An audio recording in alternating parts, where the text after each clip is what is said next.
সাবেক সিইসি নুরুল হুদা আটক। গ্রেপ্তার হলেন সাবেক প্রধান নির্বাচন কমিশনার নুরুল হুদা। উত্তরায় নিজ বাসা থেকে গ্রেপ্তার হন তিনি। এর কয়েক ঘন্টা আগেই নুরুল হুদা সহ 3 সাবেক সিইসির বিরুদ্ধে মামলা করে বিএনপি। উপদেষ্টা পরিষদে বাজেট পাস।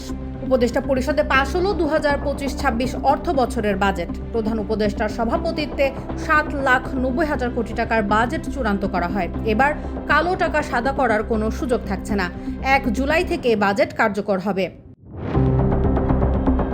সরকারি চাকরিজীবীদের বেতন বাড়বে কমপক্ষে 1500 টাকা, অবসরভোগীদের 750। বিশেষ সুবিধায় 1 জুলাই থেকে সরকারি কর্মচারীদের বেতন কমপক্ষে 1500 টাকা বাড়ানো হবে।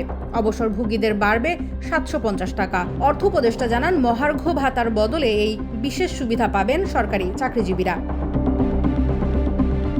শাপলা প্রতীক চাইল এনসিপি। রাজনৈতিক দলের অনুমোদন পেতে নির্বাচন কমিশনে আবেদন করল এনসিপি। সেই সঙ্গে দলীয় প্রতীক হিসেবে চাইল শাপলা। দলের আহ্বায়ক নাহিদ ইসলাম জানান, দলীয় প্রতীক হিসেবে শাপলা পেতে কোনো আইনগত বাধা নেই। নতুন প্রতীক হিসেবে শাপলা যুক্ত হলে তা বিধিসম্মতভাবে এনসিপির জন্য বরাদ্দ হবে।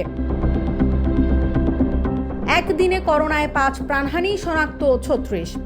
দেশে করোনা ভাইরাসে আক্রান্ত হয়ে একদিনে 5 জনের মৃত্যু হয়েছে। গেল 3 বছরের মধ্যে এটি একদিনে সর্বোচ্চ মৃত্যুর ঘটনা। অন্যদিকে 621 জনের নমুনা পরীক্ষায় নতুন করে আরও 36 জনের দেহে করোনা শনাক্ত হয়েছে।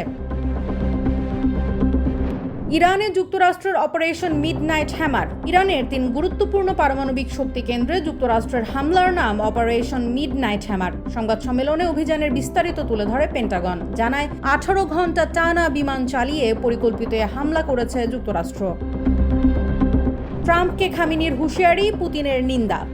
ইরানের সার্বভৌমত্ব লঙ্ঘন করে যুক্তরাষ্ট্রের হামলায় কড়া হুঁশিয়ারি দিয়েছেন আয়াতুল্লাহ আলী খামেনি। জানান, যুক্তরাষ্ট্রকে শিগগিরই যোগ্য জবাব দেওয়া হবে।